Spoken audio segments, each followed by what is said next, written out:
लेसी सिंह जी, खाद्य एवं उपभोक्ता संरक्षण मंत्री हैं आप। तो पीएम गरीब कल्याण अन्न योजना में एक आदमी को 5 केजी आता है, लेकिन मिलता 4 केजी ही है, और ये मतलब जग जाहिर है। कई बार ऐसे कई रिपोर्ट्स ऐसे आए हैं जिसमें ये सामने आया है। तो क्या रीज़न आपको लगता है? देखिए, इसमें हम लोगों ने कई सुधार किए हैं। नए टेक्नोलॉजी का उपयोग करके हम लोग इसमें काफ़ी सुधार किए हैं। और हम लोग की सरकार जब 2005 में बनी, उससे पहले जब हम भी विधायक थे 2000 से 2005, तो उस समय 6 महीना तक अनाज नहीं मिलता था। सिर्फ पेपर का आदान प्रदान होता था पहले की सरकार में। जब हमारी सरकार बनी, माननीय मुख्यमंत्री जी ने इस डिपार्टमेंट को दुरुस्त किया। आज पॉस मशीन लगा है।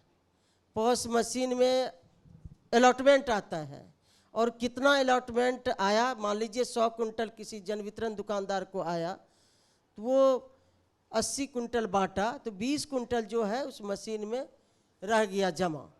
और फिर उसको जो अगले बार आएगा, अगले महीने का अलॉटमेंट, तो उतना 100 कुंटल आता है तो उसको 80 आएगा, क्योंकि 20 उसके पास है। तो ये तो पॉस मशीन में अब अंगूठा का निशान लगाएगा तभी मिलेगा। उसके बावजूद भी कहीं कहीं शिकायत रहती है कि 200 ग्राम या 250 ग्राम या आधा केजी, कहीं जहाँ भी दुकानदार के यहाँ से, जन वितरण दुकानदार के यहाँ से लाभार्थी की शिकायत रहती है। ये तो निरंतर मॉनिटरिंग हम लोग करते हैं।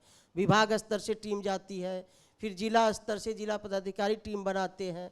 हमारा आपूर्ति निरीक्षक प्रखंड में है, वो निरीक्षण करते हैं, एसडीओ करते हैं। सबका दिया हुआ है कि कौन कितना महीना में विजिट करेगा, निरीक्षण करेगा। नहीं, सुन लीजिए एक मिनट। उसके बावजूद इसमें हम लोगों ने कई सुधार किए, कई कार्रवाई हुई, कई लोगों पर कार्रवाई होती है। ऐसे नहीं कि हम लोग कहीं से कोई शिकायत आया तो छोड़ देते हैं। अभी हम लोगों ने एक बड़ा निर्णय लेने जा रहे हैं उस पर। अभी कैबिनेट से भी स्वीकृति मिल गई है कि अब पॉस मशीन में इलेक्ट्रॉनिक वेइंग मशीन लगाने जा रहे हैं।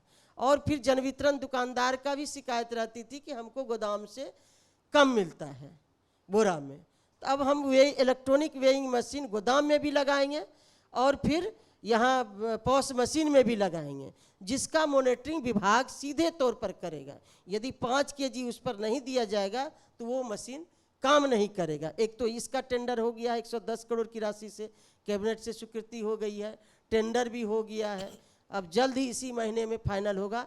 वो हम लोग सुधार कर रहे हैं। उसके बाद हम लोग जो गोदाम से फिर जन वितरण दुकानदार तक जो डोर स्टेप डिलीवरी के माध्यम से अनाज पहुंचाते हैं, तो उसमें भी हम लोगों ने जीपीएस सिस्टम लगाया है कि रूट जो जिस रूट में उसको जाना है गाड़ी को, तो यदि रूट डाइवर्ट करता है, गोदाम से लेके अनाज जन वितरण दुकानदार तक जाता है, रूट डाइवर्ट करता है या कहीं गाड़ी खराब हो गया, रुक गया, तुरंत हेडक्वार्टर से उसका मॉनिटरिंग होता है कि किस कारण से गाड़ी डाइवर्ट हुआ, या कहीं रोड बन रहा है, या कोई कारण देना पड़ता है, और डीएम उसका जांच करके रिपोर्ट देते हैं। सही मायने में गाड़ी खराब है या कहीं डाइवर्ट किया, रोड बन रहा है, तो ये रिपोर्ट देना पड़ता है। तो ये हम लोगों ने सुधार किया टेक्नोलॉजी का उपयोग करके। लेकिन और भी निरंतर सुधार करना है कि ताकि हम लाभार्थी को गुणवत्तापूर्ण सही मात्रा में खाद्यान्न पहुंचा सके। इस दिशा में हम लोग लगातार कई राज्यों से बेहतर प्रदर्शन हमारा बिहार कर रहा है। जब दिल्ली में मीटिंग होती है तो हम कई मायने में टेक्नोलॉजी का उपयोग करके हम बेहतर प्रदर्शन करने में सक्षम हुए हैं। लेकिन और भी करना है, और भी पारदर्शी बनाना है। तो अब ये मशीन जब लग जाएगा तो और भी इसमें पारदर्शी होगा। जो भी शिकायत रहती है उसको हम लोग दूर करेंगे। धमदाहा समेत सीमांचल के अन्य क्षेत्र को मक्का का कटोरा कहा जाता है। क्या आपकी क्या रणनीति है, क्या स्ट्रैटेजी है? क्या आप मक्का से रिलेटेड क्या क्या उद्योग लगाने का विचार कर रहे हैं यहाँ? देखिए, इसी पूर्णिया जिला में मेरे विधानसभा क्षेत्र में इथेनॉल प्लांट लगा है। पहला बिहार का इथेनॉल प्लांट लगा है। मेरे ही विधानसभा में एयरपोर्ट खुला है। तो यही तो कहा जाता है कि लेसी जी जो चाहती हैं अपने विधानसभा में लेके चली जाए। एयरपोर्ट यही तो कहा जाता है। एयरपोर्ट पहले से वहाँ है, चाइना के लड़ाई में बना है, वो तो आज हम नहीं बना दिए हैं। वो तो पहले से एयरपोर्ट वहाँ है। मेरा क्षेत्र पहले धमदाहा परिसीमन में ये जो एयरपोर्ट वाला इलाका है के नगर का प्रखंड, ये पहले नहीं था, 2010 में परिसीमन में जुटा। तो ये तो जब वहाँ एयरपोर्ट है तो वहीं बनना है। तो जहाँ ज़मीन मिलेगा, जहाँ लोग जो उद्यमी हैं वो लगाना चाहेंगे तो वहीं लगेगा।